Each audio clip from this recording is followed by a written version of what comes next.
김종인 전 국민의힘 비대위원장 지금 거의 연일 노태우 씨의 빈소를 찾고 있습니다. 노태우 정부 때 김종인 전 비대위원장은 경제수석 보건사회부 장관을 역임했다고 합니다. 노태우 전 대통령과는 각별한 관계여서 매일같이 빈소를 찾고 있다. 기자들에게 이렇게 이야기를 했습니다. 내일 장례식 끝나고 나면은 화장하시고 나서 그다음에 아직 묘소 문제가 아직 완전히 해결이 되지 않았어요. 일단은 아마 통원동산에는 절에 잠깐 안치를 했다가 묘지 문제가 해결이 되면 그다음에 제대로 묘소를 만들 그런 생각이고요. 매일 오고 계시거든요, 지금. 내가? 네네네. 내가 모시던 분이니까 떠나실 때까지 내가 매일 인사를 하러 오는 거예요. 모시던 분이니까 떠날 때까지 매일 인사하러 오는 거야. 자, 어쨌든 빈소입니다. 고인을 추모하는 장소인데 김종인 전 비대위원장은 국민의힘 이준석 대표가 얼마 전에 식사를 함께 하면서 대선과 관련한 문제를 상의하기도 했습니다. 여전히 야권 정치 한가운데 서 있는 인물인데요. 오늘 빈소 앞에서 기자들의 질문에 가리지 않고 답변을 했는데 내년 대선은 이재명 민주당 후보 대 국민의힘 이 후보의 대결이 될 것이다. 이름을 콕 집어서 이야기를 했습니다. 누굴까요? 내가 보기에 일반 국민이 생각하기에 내년 대선은 이재명 민주당 후보 대 윤석열 후보의 아마 경쟁이 될 거라고 생각하고 있기 때문에 그런 방향으로 결정되지 않을까 생각해요. 그거는 홍준표 후보 측에서 하는 얘기고 최종적인 결론을 봐야지 그게 그 자체가 크게 의미가 없어요. 자, 박문신 의원, 김종인 전 비대위원장 예전에 윤석열 전 검찰총장이 정치권에 입문한 이후에는 너무 섣부르게 국민의힘에 입당을 했다. 밖에 머물러 있어야지. 아직 준비가 덜 된 것 같다. 비판적인 의견을 많이 내놓았는데 최근 들어선 윤석열 후보가 국민의힘 후보가 될 것이다. 아예 못 박아서 얘기하는 것 같아요. 무슨 특별한 이유가 있을까요? 그렇습니다. 일단은 말의 내용도 네. 그렇고 그리고 지금까지 그 흐름이라는 것이 윤석열 후보의 힘 실어주기라고 볼 수밖에 없을 것 같아요. 말의 내용이 직접적으로 예. 이재명 대 윤석열 그러니까 그 야권 후보 결정됐어. 거의 이런 뉘앙스죠. 거기다가 최근의 행보를 보게 되면은 일단 윤석열 후보를 만났어요. 만나고 그 자리에서 대권 후보로서의 필요한 것들이 뭐다. 자질과 정책에 대해서 얘기를 해주고 또 윤석열 후보는 거기에 대해서 공식적으로 발표는 안 됐습니다만 네. 선거대책위원회에서 역할을 좀 해주셨으면 좋겠다라고 요청을 하고 이런 흐름을 보게 되면은 전반적으로 김종인 전 비상대책위원장의 마음은 윤석열 후보에게 가 있는 것이 아닌가 이렇게 생각이 들고요. 요런 걸 전제로 해서 아마 각 후보 진영의 반응 이런 것들도 지켜보시면 되지 않을까 싶습니다. 예, 김종인 전 비대위원장이 내년 대선은 이재명 후보 대 윤석열 후보의 대결이 될 것이다. 장성철 교수님 생각이 좀 다를 것 같은데 말이죠? 그러니까 김종인 위원장이 어떠한 정권 교체라는 대의보다는 원안이라는 사심에 의해서 현재 상황을 바라보고 계시는 것이 아니냐. 원안이라는 사심은 또 어떤 얘기입니까? 그러니까 93년도에 동아은행 비자금 사건과 관련해서 그때 뇌물을 받았느냐 안 받았느냐 담당 주인 검사가 김종인 그때 전 경제수석이죠. 조사를 해가지고 자백을 받아낸 게 이제 홍준표 당시 검사였거든요. 그러한 원안이 지금까지도 계속 본인이 홍준표 저 사람은 정치를 하면 안 돼. 대통령 되면 안 돼. 그런 생각을 하고 계시는 것 같습니다. 제가 봤을 때는 김종인 위원장께서 최근 여론조사를 좀 잘 안 보시고 김종인 위원장이 떠나시고 난 다음에 당원 구성이 상당한 수준으로 바뀌었다라는 사실을 좀 그런 관가하신 것이 아니냐라는 생각이 듭니다. 지금 40대 이하의 당원의 퍼센트가 지금 대략 40%까지 나오고 있어요. 이거는 국민의힘 계열의 보수정당에서는 있을 수가 없는 일이었거든요. 특히 20, 30대 같은 경우는 20%를 차지하고 있습니다.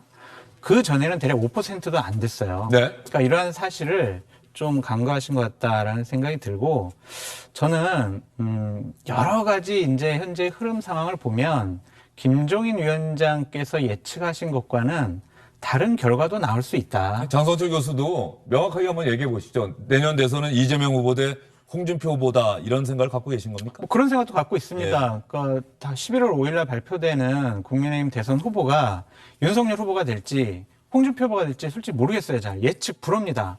2달 전까지만 해도 압도적으로 윤석열 후보가 앞섰는데 그 윤석열 후보의 개인적인 여러 가지 실수 때문에 지금 윤석열 후보 같은 경우에는 지지율이 좀 하락 추세고, 오늘 나온 여론조사를 봐도 홍준표 후보는 지지율이 상승을 하고 있어요. 추세상으로 보면은 홍준표 후보에게 좀 유리한 부분이 있고, 20, 30대가 열광적으로 지지하고 있다라는 부분. 객관적인 분석을 장성철 교수님께서 하시는 것으로 잘 알고 있는데, 여기서 말씀하실 때 제가 좀 궁금한 거는요. 네. 당원대 여론조사가 50대 50 아닙니까? 네.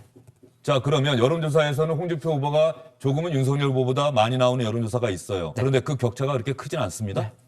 당원 조사를 하면 홍준표 후보가 이기는 조사 결과인데 내면을 들여다보고 당원들을 대상으로 해서 보면은 그 격차는 15% 정도 이상 나요. 그러면 이런 이런 상황이라고 한다면은 홍준표 후보가 현실적으로 윤석열 후보를 이길 수 있겠는가? 이미 끝난 것 아닌가라는 얘기가 국민의힘에서 나오고 있다. 이런 이야기도 좀 나오고 있는데. 그러니까 당원 여론조사는 한 적이 없어요. 지금 국민의힘 지지층 대상. 그렇죠. 예. 두 가지로 조사를 해요. 하나는 보수층, 또 하나는 국민의힘 지지층 이렇게 하는데, 국민의힘 지지층에서는 앵커께서 말씀하신 것처럼 대략 한 15% 내외 차이로 윤석열 후보가 이기고 있지만 보수층을 대상으로 조사했을 때는 상당한 한 자리 숫자로 이렇게 좁혀지거나, 대구나 부산 같은 경우에는 보수층 지지만 보면은 홍준표 후보가 앞서는 그런 여론조사도 상당히 많이 나오고 있습니다. 예, 저희가 그래서 지금 여론조사 결과를 준비하지 않아서 네. 이거는 어쨌든 장성철 교수가 본 여론조사, 그렇죠. 저도 또 뉴스나 여론조사 결과를 보고 하는 이야기인데 말이죠. 이제 좀 정리를 해주시죠. 그래서 당원의 표심은 절대로 알 수가 없다라는 기본적인 생각인데, 어쨌든 흐름상 20, 30대 그리고 일반 국민 여론조사에서 앞서가고 있는 홍준표 후보의 저력도 무시하면 안 된다. 권성동 의원이 얘기했던 것처럼 우리가 당원들 전수조사 해봤더니 우리가 배 이상 이겨. 이런 결과는 나오지 않을 것이다 라고 말씀드립니다. 알겠습니다. 장성철 교수는 김정인 전 비대위원장의 생각과 다르다. 이 말씀을 여러분께 드렸고요. 제가 김영준 전 부대변인께는 이 예까지 시청자분들께 보여드린 다음에 질문을 드리겠습니다. 김정인 전 비대위원장의 이야기를 전해들은 기자들이 홍준표 후보에게 당연히 이 질문을 던졌겠죠. 김종인 전 비대위원장은 홍준표 후보가 아니고 윤석열 후보가 국민의힘 대선 후보가 된다고 얘기하던데요? 라고 질문했더니 홍준표 후보 이렇게 대답했습니다. 내년 대선은 이재명 대 윤석열 이렇게 구도가 될 거다라는 얘기를 하셨는데 또 한 분의 도사가 나왔네. 그렇게 바라는 거겠죠. 에 대한 발언이 이제 계속 조금 많아지고 있는데 자기 의견이야 무슨 말씀을 하시든 간에 저는 관심이 없습니다. 그 영남 당원들은 김종인 위원장님을 좋아하지 않습니다. 아마 당내 경선에 미칠 영향은 거의 없을 겁니다. 어떠세요? 이 자리에 나온 주영진의 뉴스 브리핑에 나온 송영길 대표나 어제 전재수 의원이나 다 윤석열 후보가 됐으면 좋겠다는 얘기를 이 시간에 했었거든요. 김영부 대변인은 지금 김종인 전 비대위원장, 홍준표 후보의 이야기까지 들어보셨는데. 그러니까 지금 진짜 경선이 일주일 딱 앞둔 일주일 시간에 김종인 그 위원장이 특정 후보를 저렇게 이름까지 거명하면서 했기 때문에 홍준표 후보 입장에서는 세게 나갈 수밖에 없죠. 무슨 예언하십니까? 뭐 도사십니까? 이렇게 하고 묵살을 했기 때문에 홍준표 입장에서는 후보 입장에서는 그렇게 하는 게 당연하고요. 지금 홍준표 후보 쪽에서는 그간에 어찌됐든 그 윤석열 대세론까지는 아니지만 그런 여론의 흐름에서 굉장히 지금 맹추격을 해왔고, 또 최근에 뭐 여론조사에서는 뭐 양자 대결에서 또 상당히 뭐 우위에 있는 이런 조사들도 있었습니다. 그러다 보니까 상당히 자신감이 있는 상태에서 어제 또 이제 윤석열 후보는 정권 그 교체의 경쟁력을 얘기하면서 나를 정권 교체 도구로 써달라고 상당히 좀 이 전과는 다른 좀 약간 강한 뭐 리더십이랄까요? 그런 메시지를 보였기 때문에 어떻게 보면 윤석열 후보 쪽이 굉장히 지금 좀 더 다급해진 거 아닌가 그런 생각이 좀 들어요. 사실 지난주 전두환 씨가 뭐 정치는 잘했다 이 발언과 그 이후에 개의 사과의 영향이 분명히 있었을 것이고 아마 이제 홍준표 후보도 그 탄력을 받아서 지금 가는 것 같은데 근데 좀 아쉬운 거는 좀 그러면 내가 어떤 경쟁력이 있는가? 왜 나여야지? 뭐 이재명 후보를 이길 수 있는가? 이런 것들에 대한 게 좀 분명치 않고 그냥 뭐 이재명 뭐 내가 구속시키겠다 이런 식으로 했을 때 과연 마지막 일주일 동안 당원과 그 어떤 국민들의 마음을 어느 정도 얻을 수 있을까는 조금 미지수입니다. 박무신 의원, 가만히 보면 말이죠. 어제와 오늘 국민의힘 경선 후보 4명이 지금 원희룡 후보만 아직 안 한 것 같은데 말이죠. 원희룡 후보는 그전에 거의 매일 했었고 기자회견을 하더라고요. 이게 아마 11월 1일부터 시작되는 당원투표, 3일부터 시작되는 여론조사를 앞두고 이런 이야기 저런 이야기를 하는 것 같은데 일단 홍준표 후보 개사과 이후에 여론의 흐름이 바뀌었다라고 하는 그 이야기 듣고 나서 박무신 의원의 의견 한번 들어보도록 하겠습니다. 홍준표 후보 이야기 들어볼까요? 당원들 여론이 급격히 돌아선 것은 전두환 발언과 개사과입니다. 그 이후에 조사를 해보면 확연히 틀릴 겁니다. 과거에 압도적으로 이길 때를 바탕으로 한 그 여론조사 문자만 보내고 있는 것으로는 저는 알고 있습니다. 판이 근본적으로 바뀐 시점이 개사과 시점입니다. 그 이후에 발표되고 조사된 것은 그 진영에서는 발표하지 않습니다. 판이 달라졌으니까요. 윤석열 후보 캠프에서는 당심에서 골든 크로스라니 윤석열 후보를 홍준표 후보가 역전했다니 믿거나 말거나식 맡아도다 당원들이 속을 것 같은가라고 이야기를 했습니다. 많은 여론조사 결과가 나오고 각 후보 진영에서도 끊임없이 여론조사를 할 텐데 이걸 보면 모르겠습니다. 이 이야기를 들은 당원들이나 국민들은 어떻게 생각할지 모르겠습니다만 항상 모든 후보들, 선거에 나선 후보들은 내가 이긴다는 얘기를 뭐 안 하는 후보가 없어요. 객관적으로 봤을 때 열세라고 하더라도 끝까지 내가 이긴다. 그렇습니다. 예. 일단 지금 여론조사를 가지고 하는데 여론조사가 굉장히 지금 조사기관별로 좀 중구난방이에요. 물론 너무 중구난방. 하나의 예. 흐름과 트렌드는 조금 있습니다. 예를 들어서 윤석열, 홍준표 후보 간의 격차가 조금 좁혀지고 있다라든가 이런 트렌드는 있지만은 조사기관별로 이기고 지구의 편차가 굉장히 크거든요. 그러다 보니까 자기한테 유리한 여론조사를 인용을 해서 네. 그걸 가지고 내가 이긴다 하는 식으로 일종의 그러니까 여론조사 아마 앵커께서도 지난번에 한번 그 말씀하신 적이 있는 것 같은데 여론조사가 정치를 하는 수단이 돼버렸다 하는 그런 취지의 말씀을 하신 적이 있는데 네. 지금 각 후보 진영에서 뭐 여든 야든 다 마찬가지입니다.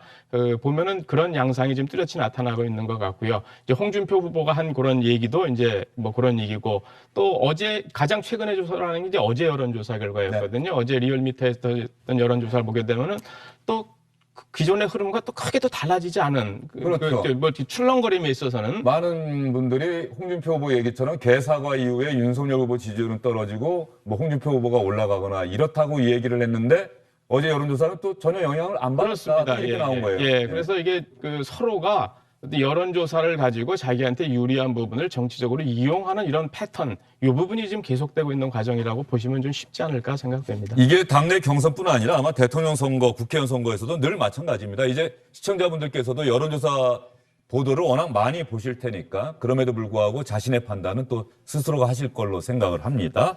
관련해서 홍준표, 윤석열, 홍준표 두 후보의 신경전 한번 들어보도록 하겠습니다. 김종인 위원장이 한 말이 있습니다. 윤캠프에는 파리떼가 덜 끓는다. 그건 제가 한 말이 아닙니다. 파리떼는 부패한 곳에만 덜 끓습니다. 기자 여러분들 그건 내가 한 말이 아니니까 날 비방하지 마세요. 김종인 위원장이 한 말입니다. 정치 경륜이 수십 년 되신 분이 그런 말씀을 하신다는 것은 오히려 자기 부정이 아닌가. 아무리 경선 열기가 달아오른다 하더라도 제 입으로 상대방에 대한 비방이나 인신공격하는 것은 그거는 뭐 맞지 않다고 생각해서 그동안 그런 걸 자제해 왔고, 정권 교체하려는 당의 당심과 또 정권 교체를 열망하는 민심은 그거는 다를 수가 없다고 저는 생각하고 있습니다. 자, 여기서 말이죠. 장성철 교수님, 국민의힘 또 전신정당에 오래 몸담으셨는데 저는 궁금한 게 있어요. 윤석열 전 검찰총장은 국민의힘에 입당한 지 몇 달밖에 안 된 사람입니다. 홍준표 후보는 그야말로 1996년 15대 총선 때 당에 입당을 했어요. 25년, 26년 당을 지켰다는 이야기를 끊임없이 또 하고 있어요. 그런데 홍준표 후보도 이야기하듯이 골든크로스라고 하는 말 자체가 지금까지 뒤졌다는 걸 인정을 했던 거란 말이죠. 왜 당원들은, 왜 당심은 지난 대선 때 나가서 그야말로 붕괴 직전이었던 국민의힘의 전신은 정당을 지켰던 홍준표 후보보다는 윤석열 후보를 더 바라봤을까? 이 부분이 좀 궁금한 거예요. 세 가지 이유예요. 그러니까 하나는 홍준표 후보가 아직 못 믿어온 거예요. 우리가 홍준표 후보를 우리 당 후보로 뽑았을 때 과연 본선에 가서 이재명 후보를 꺾고 정권을 교체할 수 있을까라는 것에 대한 확신이 없는 것 같아요. 그래서 당협위원장들이나 국회의원들도 윤석열 후보 쪽에 많이 가 있는 것 같고요. 네. 두 번째는 관성적인 지지가 있는 것 같습니다. 계속 지속적으로 야, 윤석열 후보만이 정권 교체를 할 수 있는 적임자야라는 것이 객관화된 여론조사로 증명이 되었잖아요. 지난 거의 한 1년 넘게. 그런 것에 대한 관성적인 지지가 있고, 또 하나는 고마움의 표현도 있는 것 같습니다. 작년, 재작년에 야당이 거의 붕괴 직전에서 야당 역할을 제대로 못했을 때 오히려 야당의 역할을 한 사람은 윤석열 검찰총장이다라는 그러한 평가를 받았지 않습니까? 그것에 대한 고마움도 있는 것 같습니다. 이 세 가지 이유 때문에 그런데 저는 김종인 위원장의 저런 처신이 좀 안타깝다라는 부분을 좀 말씀드리고 싶어요. 왜냐하면 우리 화면에서 봤듯이 이제 경선이 11월 5일에 끝나고 후보가 뽑히면 경선의 후유증이 되게 심할 것 같아요. 오히려 이재명, 이낙연 이 두 후보보다 훨씬 더 심해질 것 같다라는 생각이 듭니다. 근데 민주당은 구심점이 있어요. 대통령이 있고요. 전직 당대표, 국회의장 등 권위를 갖고 카리스마를 가진 원로들이 있어요. 그분들이 다독이면서 우리 정권 재창출해야지, 한 팀 하자. 이런 식으로 다독일 수 있는 정치력을 가진 분들이 있는데 국민의힘은 지금 거의 없어요. 김종인 위원장이나 주호영 전 비대위원장 권한대행 이 두 분 정도인데 이 두 분들이 한 캠프, 한 후보를 지지하는 듯한 모양새, 실질적으로 지지를 하고 있고 이러면은 예를 들면 홍준표 후보가 이제 떨어지면 누가 그럼 홍준표 후보를 달래서 우리 한 팀 됩시다. 정권 재창출합시다.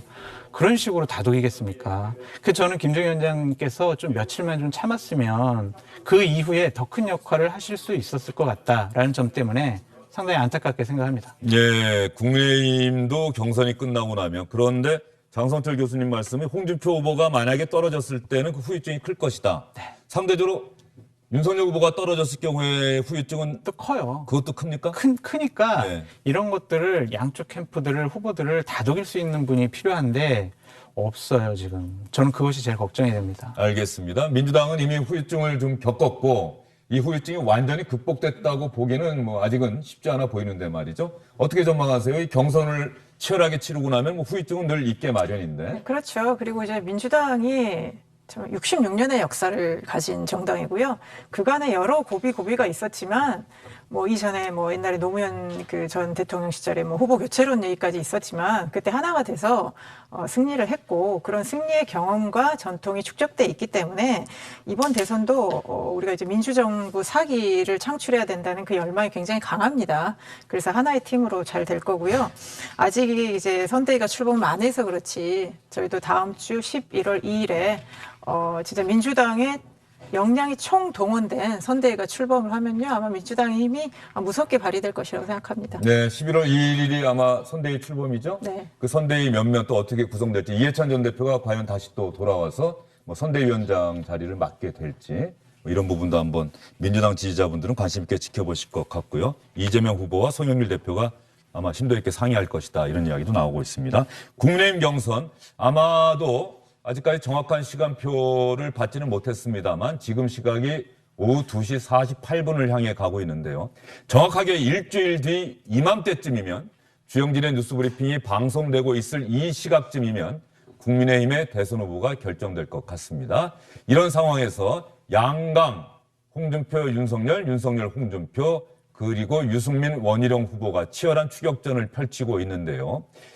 당내 일각에서 유승민 후보가 홍준표 후보와 단일화하는 것 아니냐, 이런저런 내용들을 담은 문서들이 돌아다니고 있다고 합니다. 카카오톡이나 SNS를 통해서도 또 확산되고 있는 모양인데, 유승민 후보가 이 질문 받고 상당히 격한 반응 보였습니다. 그 홍준표 후보 캠프에서 좀 비겁한 짓은 좀 안 했으면 좋겠습니다. 생각해 본 적도 없고, 홍준표 후보 캠프에서 주로 그런 장난을 많이 치고, 또 윤석열 후보 캠프에서도 그걸 가지고 또 이용을 하고 이러는 것 같은데, 그 두 분 다 굉장히 초조함의 발로라고 생각을 합니다. 단일화는 있을 수 없고, 그거는 뭐 저는 생각해 본 적도 없습니다. 홍준표 후보께서 단일화를 정하고 싶으면 본인이 사퇴하시고 제 지지 선언을 하시면 됩니다. 예. 단일화한다면 홍준표 후보가 사퇴하고 유승민 후보 나를 지지하면 된다, 이렇게 이야기를 했습니다. 자, 유승민 후보가 이렇게 민감한 반응을 보였죠. 홍준표 후보는 단일화 설, 여기에 대해서 이렇게 대답했습니다. 찌라시 정치는 하지 않습니다. 그건 찌라시입니다. 단일화를 원하시면 후보님께서 사퇴하고 이 후보에 대한 지지를 선언하셔라 라고 이렇게 이야기를 했는데요. 또 어떤 입장을 갖고 계실지요?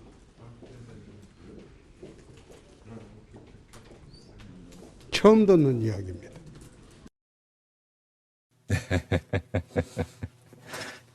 기자들이 요즘 바빠요, 박문신 의원. 자, 이 후보가 이렇게 얘기했으면 이 후보 찾아가서 이렇게 얘기했는데 어떻게 생각하십니까? 그리고 또 대답하면은 다시 또 찾아가서 홍준표 후보가 이렇게 얘기했는데 윤석열 후보 어떻게 생각하십니까? 지금 상당히 바쁜데 말이죠. 홍준표 후보는 찌라시, 나는 그런 얘기 처음 듣는다라고 하는데, 어쨌든 지난 여러 차례 대선 후보 경선 텔레비전 토론 보면 윤석열, 원희룡 뭔가 두 후보가 좀 함께 묶이는 것 그렇습니다. 같고, 홍준표, 유승민 이렇게 또 함께 묶이는 그런 구도는 형성됐던 건 아니에요? 그 배경이 아마 이런 단일화를 얘기하게 되는 그런 근원이 되지 않았나 싶은 생각이 드는데요.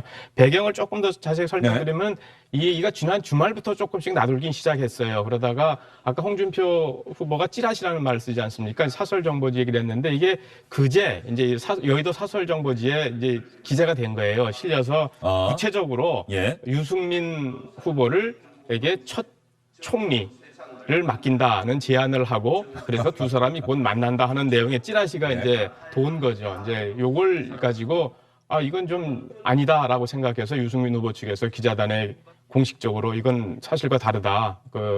아까 유승민 후보가 직접적으로 표현하기를 홍준표 후보가 장난치시다 이렇게 표현했는데, 그런 식으로다가 이제 문자까지 보냈었죠. 그리고 이제 급기야 공식적으로 이제 후보들 두 사람이 직접 나서서 모두 부인하는 이제 그런 지금 상황까지 된 건데, 저런 상황까지 가게 되면 이제 단일화를 더 이상 얘기하기는 현실적으로 조금 어렵게 되는 상황이 되는 거죠. 예, 알겠습니다. 단일화 경선 때마다 늘 이런 이야기 나오는데 말이죠. 지금 찌라시 이야기가 나왔으니까 두 분은 정당에 몸을 담고 있었고 정치의 한 가운데 있었단 말이죠. 사실 기자들이 언론에 보도를 하고 기사를 쓰면 다 아는 것처럼 기사를 쓰지만 아마 두 분은 알고 계실 거예요. 기자들이 많이 알고 있을 때도 있지만 참 모르고 쓸 때도 있구나. 많이 모르죠. 예, 많이 모르죠, 기자들이. 그러면 저 지라시 같은 게 뜨면 저 지라시 내용이 맞을 가능성, 저 누군가가 상황 보고 쓸 수도 있고 정말로 어느 캠프에 누군가가 썼을 가능성도 있는데 맞을 확률이 한 어느 정도 되는 것 한 같아요? 10%도 안 되는 것 같아요. 저 지라시가요, 그렇게 됐으면 좋겠다라는 쪽에서 만들어가지고 돌려버려요. 그래서 사실관계와 다른 바람이 들어가 있는 찌라시 내용이 많이 있습니다. 그래서 저는 그냥 흥미 위주로 보지 믿지는 않습니다. 어떠세요? 또 이제 그렇게도 하는 거죠. 이제 뭐 기자가 뭐 어디 캠프나 뭐 국회의원들 전화 통화를 하거나 식사를 했을 때 그 나눴던 대화에 뭔가 좀 새로운 게 있다. 그러면 그걸 토대로 또 여러 가지 의견을 좀 붙여서 이 뜻이 요런 게 아닐까. 라고 약간 또 추정하면서 만드는 이제 그런 경우도 많이 있고요.